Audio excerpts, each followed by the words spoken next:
بسم الله الرحمن الرحيم.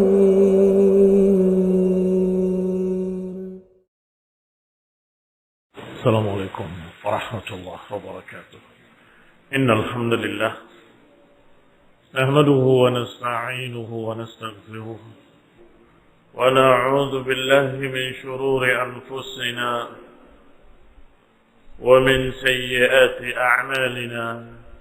من يهده الله فلا مضل له ومن يضلل فلا هادي له، وأشهد أن لا إله إلا الله وحده لا شريك له، وأشهد أن محمدا عبده ورسوله صلى الله عليه وعلى آله وأصحابه والتابعين وتابع التابعين ومن تبعهم بإحسان إلى يوم الدين.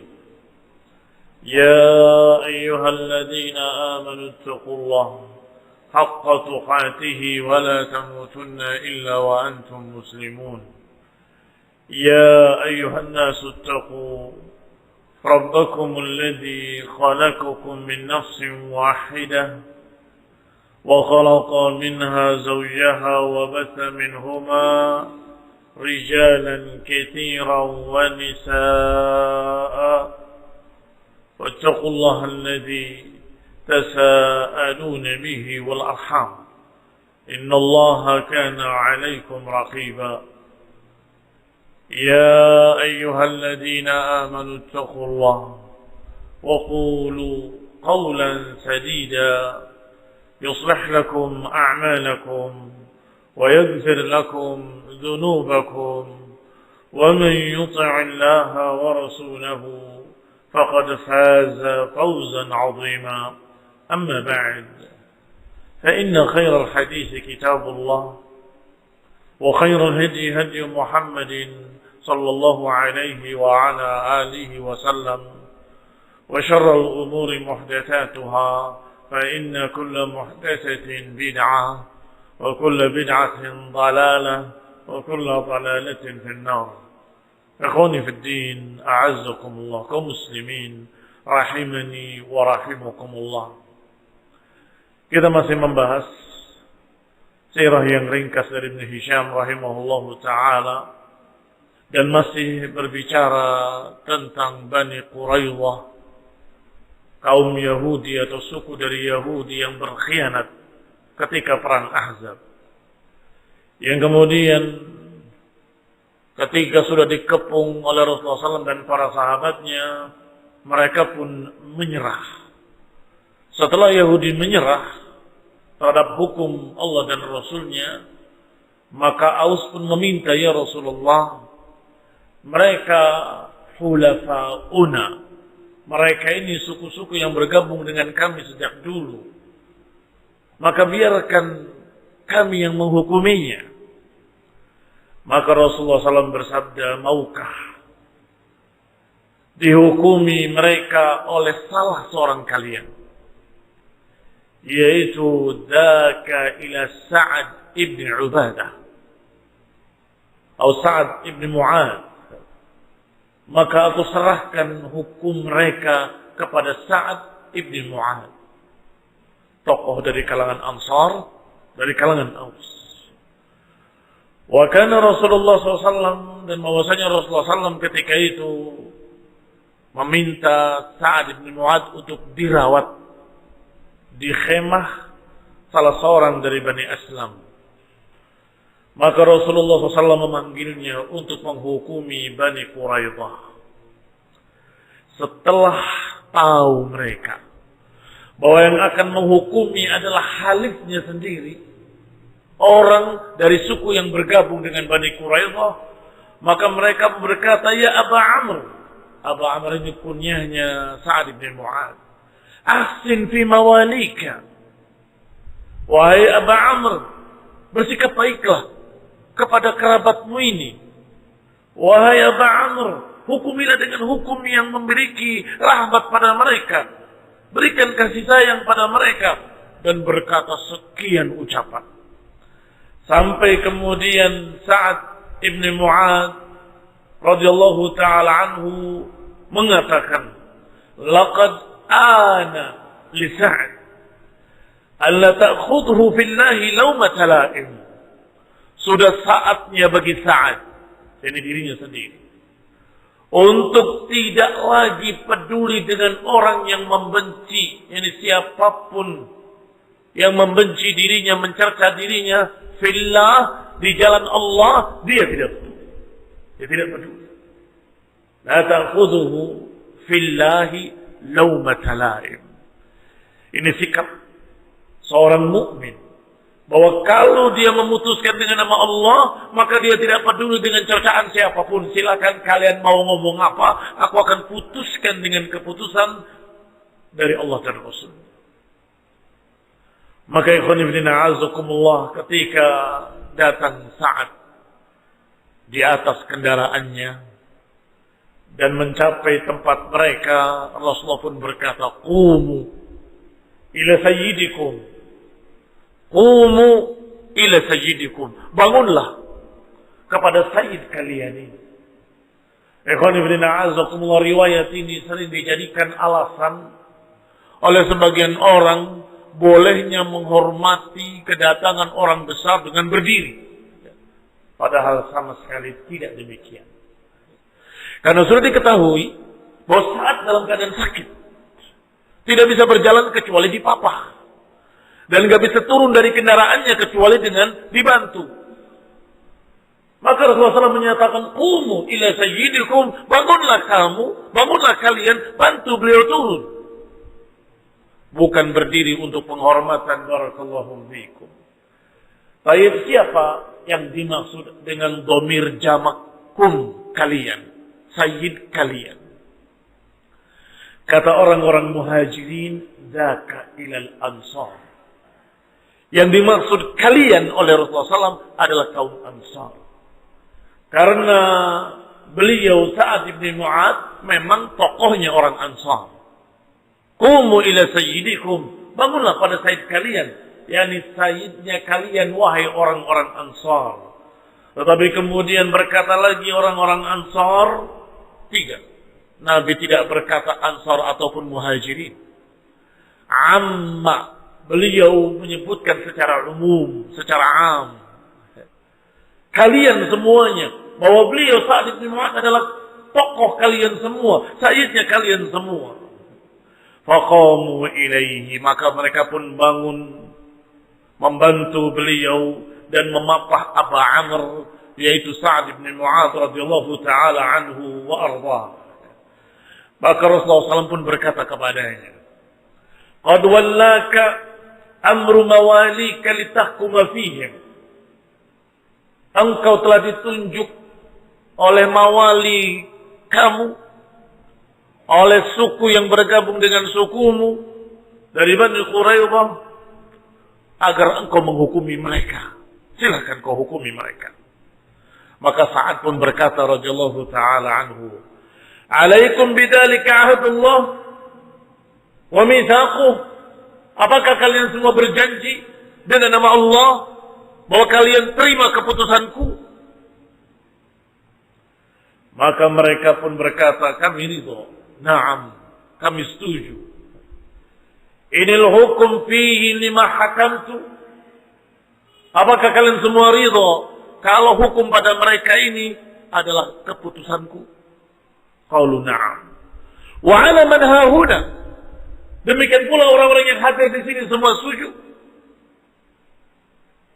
Rasulullah SAW di belakang Sa'ad. Dan Sa'ad sesungguhnya minta izin kepada Nabi. Apakah Nabi setuju atau tidak? Apakah semua yang hadir di sini juga setuju? Maka Rasulullah SAW berkata, na'am, iya, aku setuju.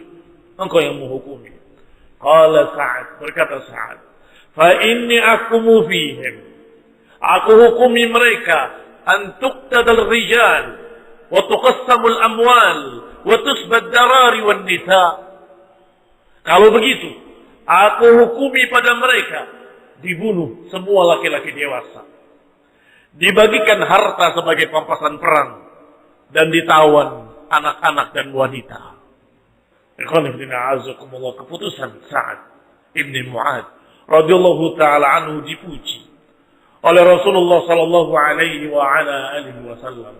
Sebagaimana diriwayatkan oleh Ibnu Ishaq, beliau berkata, haddatsani Asim ibn Umar ibn Qatadah an Abdurrahman ibn Amr ibn Sa'ad ibn Mu'adz an Alqamah ibn Waqqas al-Laythi. Beliau berkata, qala Rasulullah sallallahu alaihi wasallam li Sa'ad. Rasulullah SAW berkata kepada Sa'ad, laqad hakamta fihim bihukmillah min fawqi sab'ati arqi'ah. Sungguh, wahai Sa'ad, engkau menghukumi mereka dengan hukum Allah yang turun dari 7 lapis langit. Dalam riwayat, 7 samawat, 7 langit. Atau sab'ati arqi'ah sebagaimana lafaz di sini. Sungguh engkau, wahai Sa'ad, menghukumi mereka dengan hukum Allah yang Allah turunkan min fawqi sab'i samawat. Ini tepat sekali hukum beliau dengan hukum Allah subhanahu wa ta'ala. Ikhwan ibn a'azakumullah, berarti yang menghukumi adalah manusia. Tetapi hukumnya dari Allah dan Rasulnya. Sehingga mengambil seorang penengah, mengambil seorang untuk menghukumi, itu boleh. Bukan berarti berhukum dengan manusia.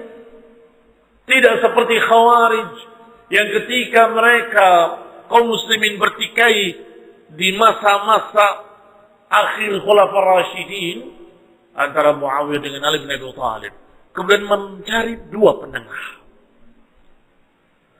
Maka Khawarij berkata, mengapa berhukum dengan 2 orang ini? Berarti kalian berhukum dengan manusia. Kalian berhukum tidak dengan hukum Allah. Kalian semua kafir, kata Khawarij. Padahal pernah ada contohnya. Rasulullah SAW menyatakan kepada Sa'ad, wahai Sa'ad, hukumi mereka. Mereka meminta engkau menghukumi mereka. Tidak mengapa untuk mengambil seseorang sebagai hakim yang menghukumi. Dengan syarat hakim tadi benar-benar adil, menghukumi dengan hukum Allah dan Rasulnya. Ikhwan ibn a'azakumullah, muslimin rahimani wa rahimakumullah. Qala haddatsani ba'du man athiqu bihi. Saat Ibnu Hisham menyampaikan kepadaku orang-orang yang aku percaya dari para ulama. Anna Ali bin Abi Thalib sahha wa hum muhasiruna Bani Quraidah. Ya katibat al-iman. Wa taqaddama huwa wa Zubair ibn al-Awwam.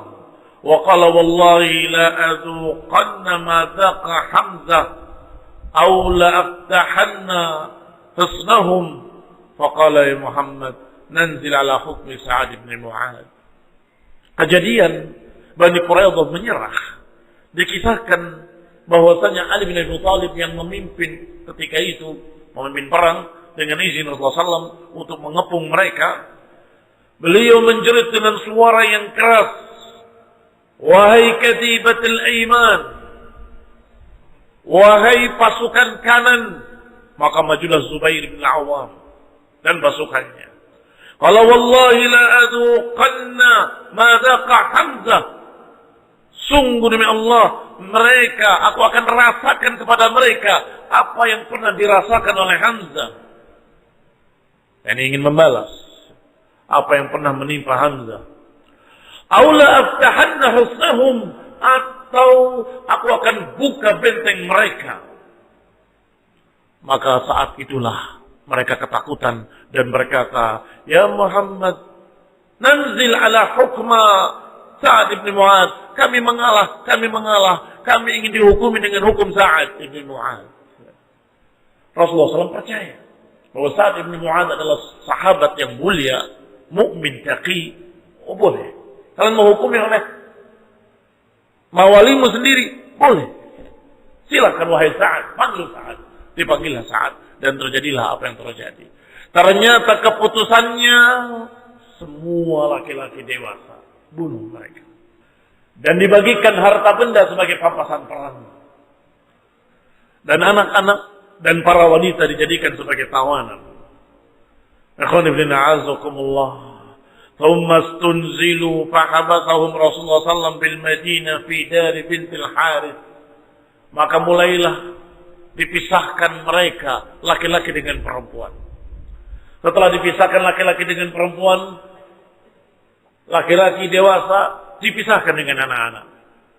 Dan kemudian laki-laki dewasa dan mereka dikumpulkan di penjara di rumah bintil Harith, imra'ah min Bani Najjar, seorang wanita dari Bani Najjar yang memiliki rumah yang besar. Maka ditahan mereka. Thumma kharaja Rasulullah sallallahu ila suqil Madinah.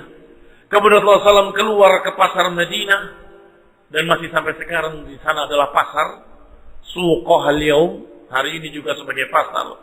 Fa khandaqa biha khandaqan, dibikinlah parit di sana, belumbang. Thumma ba'atha ilaihim, kemudian diutus sebagian untuk dibunuh. فَضَرَبَ عَنَاقَهُمْ فِي تِلْكَ الْخَنَادِقِ, maka dipenggalah mereka di belumbang tadi. يَخْرُجْ فِيهِمْ أو يَخْرُجْ بِهِمْ إِلَيْهِ أَرْسَالًا, dikirim kepada mereka sebagian demi sebagian. Dan di kalangan mereka tentunya termasuk tokoh mereka Huyai ibn Akhtab, aduwullah, musuh Allah SWT. Dan juga tokoh mereka Ka'ab ibn Asad, Rasul Qaum. Dan mereka ketika itu kurang lebih 600 sampai 700 orang. Wa qad qalu li Ka'ab ibn al-Asad wa huwa yadhhab bihim ila Rasulullah sallallahu alaihi wasallam arsalan, ya Ka'ab, ma tarahu yasna' bina. Mereka bertanya, Bani Quraidah, kepada tokohnya ketika Ka'ab dibawa. Ini tokoh mereka, Ka'ab ibn al-Asad. Qala ma tarahu yasna' bina. Wahai Ka'ab, kira-kira apa yang diperlakukan oleh Rasulullah SAW kepada kita? Maka dia menjawab, afi kulli mawtinin la ta'qilun.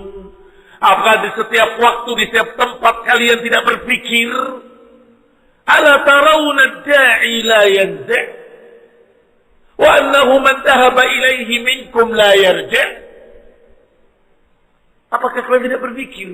Lihatlah, panggilan-panggilan tidak berhenti, dan orang yang dipanggil tidak kembali. Dzalikal qatl, kata Ka'ab. Udah nggak ada lain. Pasti al-qatl. Apa kalian nggak berpikir? Mereka semua yang dipanggil nggak kembali. Huwa wallahi al-qatl. Sungguh demi Allah ini adalah qatl.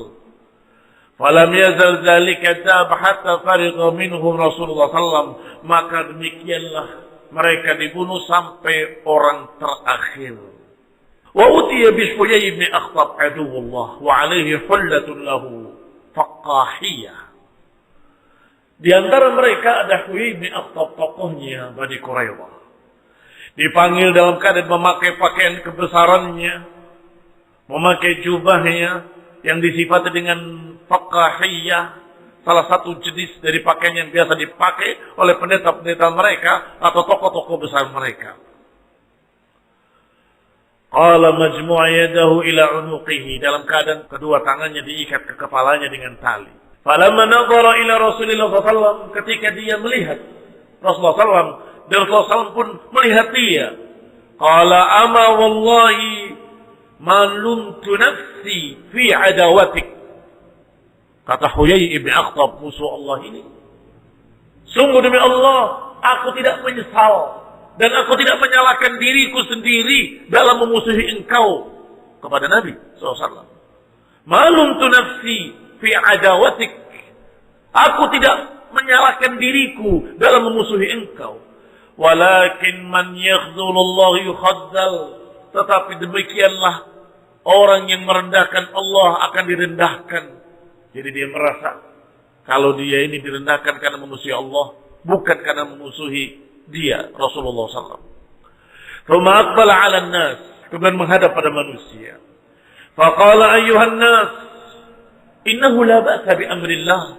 Wahai manusia, tidak mengapa dengan keputusan Allah, kitab Allah, takdir Allah, pembunuhan yang telah dicatat oleh Allah Subhanahu wa taala terhadap Bani Israel. Tidak mengapa. Itu adalah takdir yang Allah takdirkan kepada Bani Israel. Tsumma jalasa. Kemudian beliau duduk dan dipenggallah lehernya.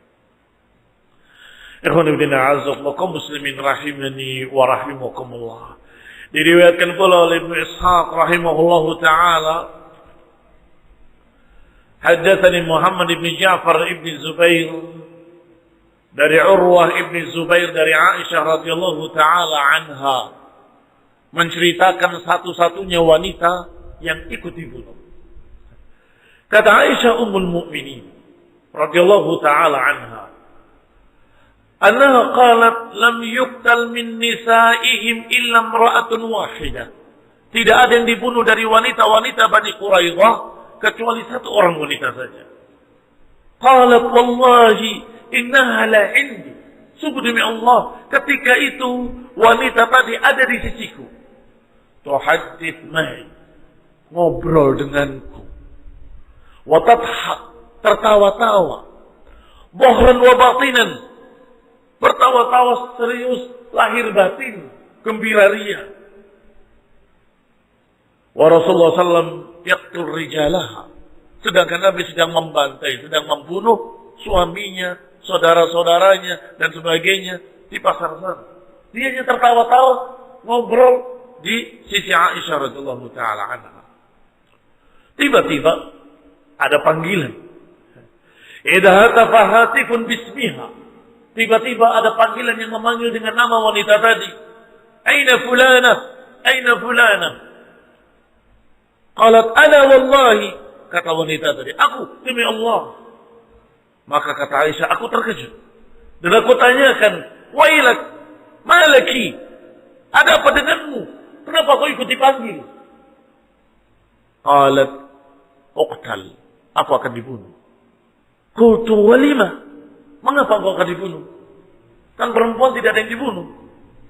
Qalat, dia menjawab, lihadatsin ahdatsuhu, karena kejadian yang aku lakukan. Qalat fantalaqu biha faduribat 'unuquh. Maka dibawa wanita tadi dan dipenggal lehernya. Fakanat Aisyah taqul, maka Aisyah berkata ketika itu, wallahi ma ansa ajaban. Sungguh demi Allah, aku tidak lupa, aku sangat heran dengan keheranan yang sangat dengan wanita tadi. Bagaimana dia bisa ridho, bisa tibi nafsiha, bisa guyon, bisa tertawa-tawa. Wa kasratu dhahkiha, banyak tertawa. Wa qad arafat annaha tuqtal, padahal dia tahu akan dibunuh. Dia tahu akan dibunuh, tapi dia bisa berbicara, ngobrol, ketawa, ketiwi dan segala macamnya. Apa yang dilakukan oleh wanita tadi? Kata Ibnu Hisham, wa hiya allati tarhat ar-raha ala Khallad ibn Suwaid faqatalathu. Dialah yang pernah melemparkan mesin tenun atau penggilingan dari atap rumahnya mengenai sahabat bernama Khallad ibn Suwaid dan mati terbunuh dengan penggilingan tadi. Sehingga wanita ini ikut dibunuh karena dia membunuh seorang dari sahabat yang bernama Khallad ibn Suwaid. Ikhwani fillah a'azzakumullah muslimin rahimani wa rahimakumullah. Diriwayatkan pula oleh Ishaq rahimahullah. Wa qad kana Thabit ibn Qais ibn Shammas kama dzakara li Ibnu Shihab Az-Zuhri. Dan bahwasanya ada seorang yang bernama Thabit ibn Qais ibn Shammas, dalam keadaan disebutkan kepada oleh Ibnu Shihab Az-Zuhri, anna Zubair ibn Batta al-Quradi, ada seorang namanya Zubair ibn Batta, seorang dari suku Bani Quraidah. Wa kana yukanna bi Aba Abdurrahman. Orang ini memiliki kunyah Abu Abdurrahman. Wa kana Zubair qad manna alaihi Thabit ibn Qais ibn Shammas fil jahiliyah. Orang Yahudi Bani Quraidah ini pernah memberikan jasa kepada Thabit ibn Qais ibn Shammas. Wa dzukira li ba'd walad Zubair annahu kana manna alaihi yawm Bu'ath. Bahwa dia menyelamatkannya di perang Bu'ath, perang di zaman jahiliyah. Akhadha fajazza nasiyatahu thumma khalla sabilahu. dia membunuh orang yang akan membunuhku dan kemudian membebaskan aku untuk pergi. Maka aku berkata kepada Rasulullah SAW, ya Rasulullah, hadza syaikhun kabir. Pertama, ini orang sudah tua. Orang Yahudi Bani Quraidah itu. Ya Aba Abdurrahman, aku tanyakan kepadanya, hal ta'rifni? Apakah kau masih kenal aku?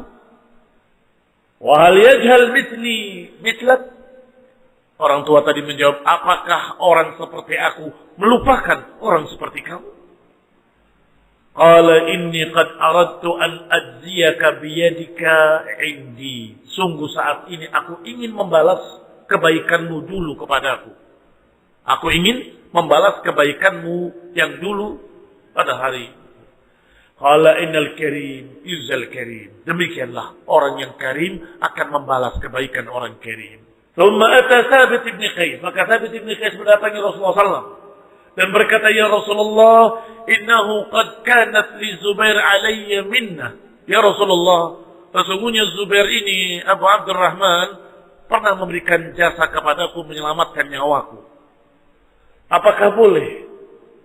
Apakah kau izinkan aku untuk memberikan darahnya untukku? Faqala Rasulullah SAW, huwa lak. Silakan. Darahnya milikmu.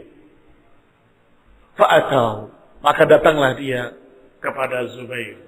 Bahwa aku telah meminta darahmu. Dan Rasulullah SAW memberikan padaku. Maka aku berikan darahmu untukmu. Maksudnya diselamatkan. Aku berikan darahmu untukmu. Qala, berkata dia, Syekhun Kabir. La ahla wala walad. Aku orang tua, nggak punya keluarga, nggak punya anak. Fama yasna' bil hayah. Untuk apa aku hidup tanpa keluarga, tanpa anak-anak?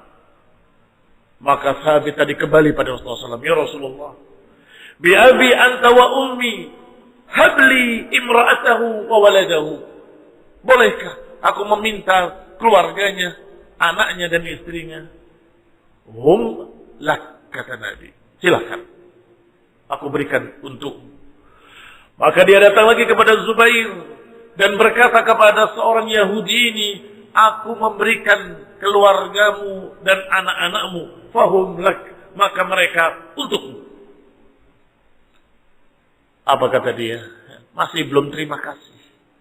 Masih berkata lagi, ahlu baitin bil Hijaz, la mala lahum, fama baqa'uhum ala dhalik. Satu keluarga berada di Hijaz tanpa harta. Mau apa? Mau berbuat apa? Tanpa harta apapun. Maka balik lagi beliau kepada Rasulullah SAW. Ya Rasulullah, berikan hartanya untuknya. Kata Nabi, silakan. Ambil harta dia, kembalikan kepadanya. Maka datang lagi Thabit kepada si Yahudi ini yang ingin diterima kasihi, tetapi tidak pernah puas, melunjak. Maka dikatakan kepadanya, qad a'tani Rasulullah SAW malak. Sungguh aku telah diberi oleh Rasulullah SAW dan diizinkan untuk mengembalikan semua hartamu. Fahuwa lak, maka semua itu untukmu. Berkata lagi orang tua ini, ai Thabit, wahai Thabit, ma fa'ala alladhi ka'anna wajhahu mir'ah siniyah yatara'a fiha 'adar al-hayy. Wahai Thabit, apa yang akan dilakukan oleh seorang yang wajahnya seperti kaca dari Cina? Selalu terbayang anak-anak dari kampungku, wanita-wanita dari kampungku yang semua bapak-bapak mereka terbunuh mati. Semuanya terbantai. Qala fama fa'ala Sayyidul Hadir wal Badi. Aku tanya padamu, apa yang terjadi pada tokoh Sayyidul Hadir wal Badi? Julukan yang hebat untuk tokoh Yahudi. Kata orang tadi, apa yang dilakukan oleh tokohnya, orang kota dan orang kampung seluruhnya? Huyai ibn Akhtab. Kata Thabit, qutil, dibunuh. Qala fama fa'ala muqaddimatuna. Apa yang terjadi pada pemuka kami? Orang hebat kami, pelindung kami ketika kami pergi, pelindung kami ketika kami datang. Azal ibni Samuel. Qala qutil, terbunuh. Qala bapa fa'al al-majlasan. Apa yang terjadi pada dua kampung, yakni Ibnu Bani Ka'ab, Ibnu Quraidah, wa Bani Amr, turunan Ka'ab dan turunan Amr. Kemana mereka semua? Qala dhahabu qutilu. Mereka semua pergi dan sudah dibunuh. Qala fa inni as'aluka ya Thabit. Kalau begitu aku meminta kepadamu wahai Thabit, biyadi indak, dengan tanganku yang ada padamu. Maksudnya dengan jasaku yang ada padamu, dan kau ingin membalas, maka aku meminta kepadamu. Alhaqni bil qaum, gabungkan aku dengan mereka semua. Fa wallahi ma fil 'aishi ba'da haula'i min khair. Sungguh enggak ada kebaikan hidup setelah mereka. Fama ana bisabirin lillah. Sungguh aku tidak sabar dengan pembunuhan mereka. Gabungkan aku dengan mereka. Maka dibawa oleh Sabit, disembelih oleh Sabit. Selesai. Wassalam. Abu Bakar Siddiq radhiyallahu taala anhu mendengar kalimat tadi. Alhaqni bihaula, gabungkan aku dengan mereka. Falamma balagha Abu Bakar Siddiq, ketika sampai berita itu, kata-kata itu kepada Abu Bakar Siddiq, qala alqal ahibbah, bertemu dengan teman-teman yang dicintai. Qala yalqahumullahi fi nari jahannam. Iya, bertemu dengan mereka dalam neraka jahannam. Hatta ulqiya innar fiha mukhallada, kekal di dalamnya selama-lamanya. Ikhwan fillah, a'azakumullah, demikianlah keadaan mereka dan demikianlah sifat seorang Yahudi. Qala Ibnu Hisham rahimahullahu taala, wa yurwa wa qabil yatalaqqa, yani qabil ad-dalu yatanawal. Baik. Kisah Atiyah al-Quradi wa Rifa'ah ibn al-Quradi. Ada kisah juga yang mirip seperti itu, yaitu Rasulullah sallallahu alaihi wa ala alihi wasallam telah memerintahkan untuk membunuh kullu man anbata minhum, membunuh semua laki-laki Bani Quraidah yang ambata, yakni yang sudah tumbuh bulu kemaluannya, yakni dewasanya diukur dengan tumbuhnya bulu kemaluan, maka diperiksa. Wallahu ta'ala alam, apa periksanya dengan diraba atau diperiksanya dengan dilihat, wallahu ta'ala alam. Yang jelas yang sudah tumbuh rambut kemaluannya bunuh, yang tidak dibunuh. Hadatsani Syu'bah ibn al-Hajjaj menyampaikan kepadaku, kata Ibnu Ishaq, Syu'bah ibn al-Hajjaj dari Abdul Malik ibn Umair dari Atiyah al-Quradi qala kana Rasulullah qad amara an yuqtal min Bani Quraidah kullu man anbata minhum. Rasulullah SAW memerintahkan untuk dibunuh setiap yang sudah tumbuh rambut kemaluannya. Wa kuntu ghulaman, sedangkan aku, katanya, kata Atiyah al-Quradi, sedangkan aku waktu itu ghulaman, masih remaja, belum tumbuh bulu kemaluannya. Fawajaduni lam unbat fakhallu sabili, maka mereka pun membiarkan aku, tidak membunuh. Sampai kemudian jadi besar, sampai menjadi seorang muslim. Atiyah al-Quradi. Qala Ibnu Ishaq rahimahullah, wa haddatsani Ayyub ibn Abdurrahman ibn Abdullah ibn Abi Sa'sa'ah akhu Bani Adi bin Najjar, anna Salma binti Qais, bahwa Salma binti Qais yang dijuluki Ummul Mundir, saudara dari Salid ibn Uqti Salid, salah satu dari bibi Rasulullah SAW, salah satu dari khalatihi, qad salat ma'ahul qiblatih, sudah salat kedua kiblat. Maknanya sudah salat sejak kiblatnya masih ke Baitul Maqdis sampai berpindah kiblatnya ke Ka'bah. Itu menunjukkan bahwa sudah Islamnya sudah lama. Salat al-qiblatain, sudah salat kedua kiblat. Wa bay'athu bay'atan nisa, dan sudah berbaiat dengan bai'atan nisa.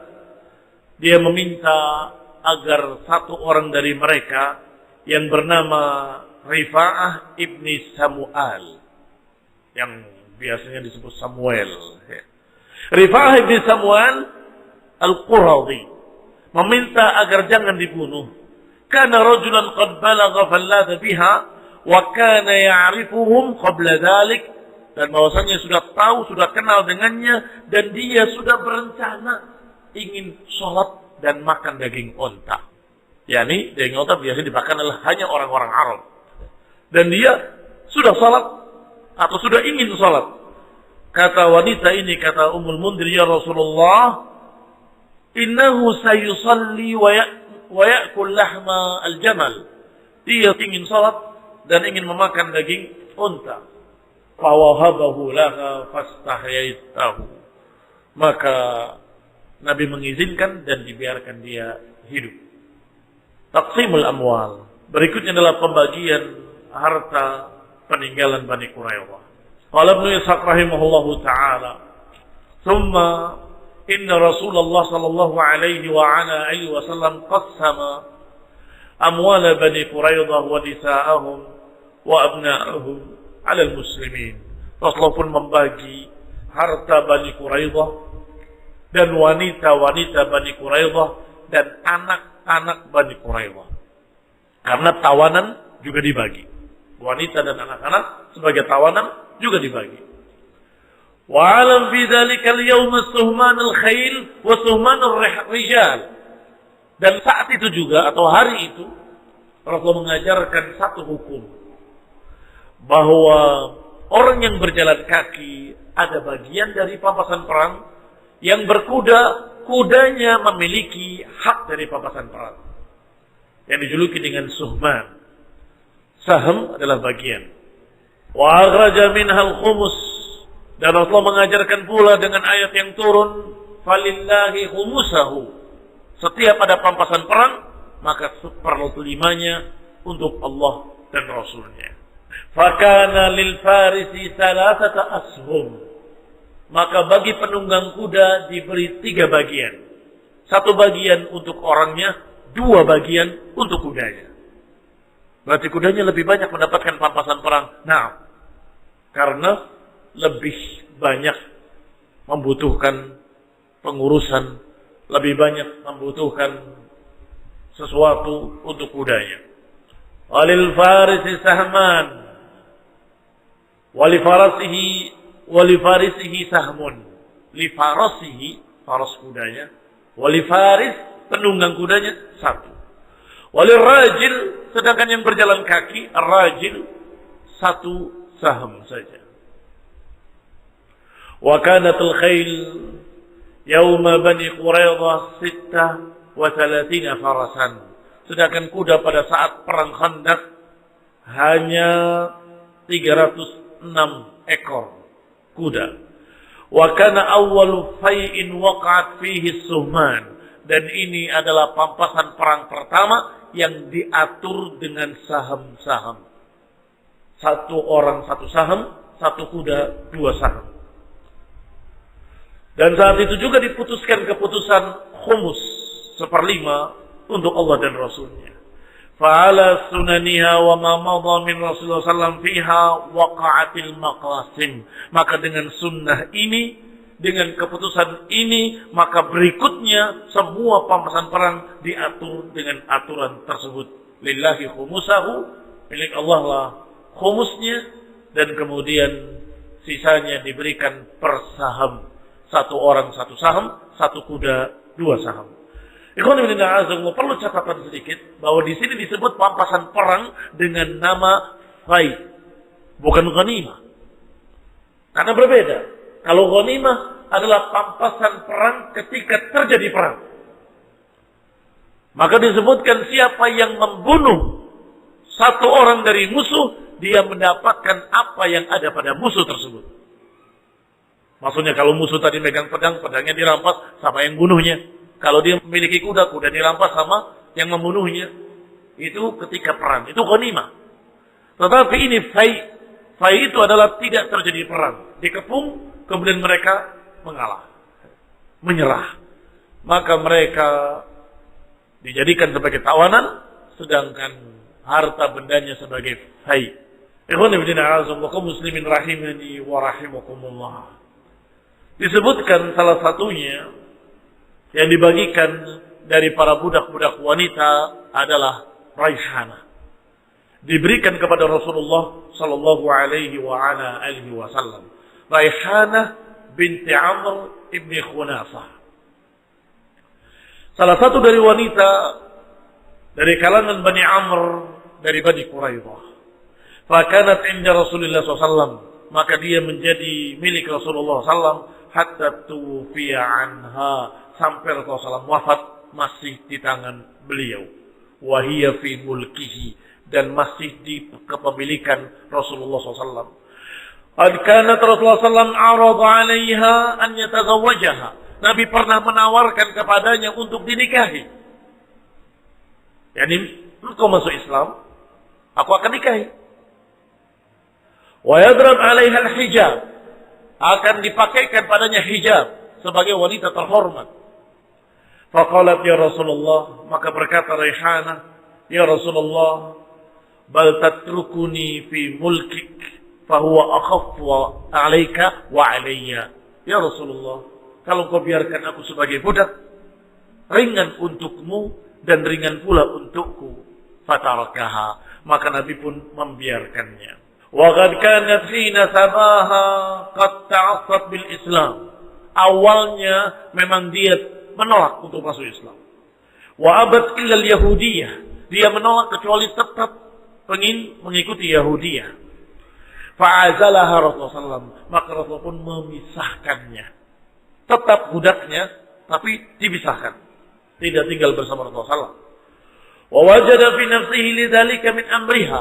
Tetapi Nabi SAW ada sesuatu di hatinya. Yang berharap kalau Raihanah ini mau masuk Islam. Supaya tidak susah. Fabaina huwa ma ashabi, ketika Rasulullah SAW sedang duduk-duduk bersama para sahabatnya. Tiba-tiba mendengar suara terompah dari belakangnya. Seseorang berjalan. Faqala inna hadha la Sa'labah ibni Sa'yah yubashiruni. Ini mesti Sa'labah ibni Yas'ah akan memberitakan berita gembira tentang keislaman Raihanah. Maka datanglah benar beliau Sa'labah ibni Sa'yah memberitakan berita gembira bahwa Raihanah telah masuk Islam. Ya Rasulullah, qad aslamat Raihanah. Fasarrahu, maka Nabi pun gembira dengan keislaman Raihanah. Demikian barakallahu fikum. Yang berikutnya adalah ayat-ayat Allah yang turun dalam perang Khandaq. Mudah-mudahan kita akan baca pada pertemuan yang akan datang biidznillah taala. Wa sallallahu ala Muhammadin wa ala alihi wa ashabihi wa sallama tasliman katsira. Subhanakallahumma bihamdik asyhadu an la ilaha illa anta astaghfiruka wa atubu ilaik. Wassalamu alaikum warahmatullahi wabarakatuh.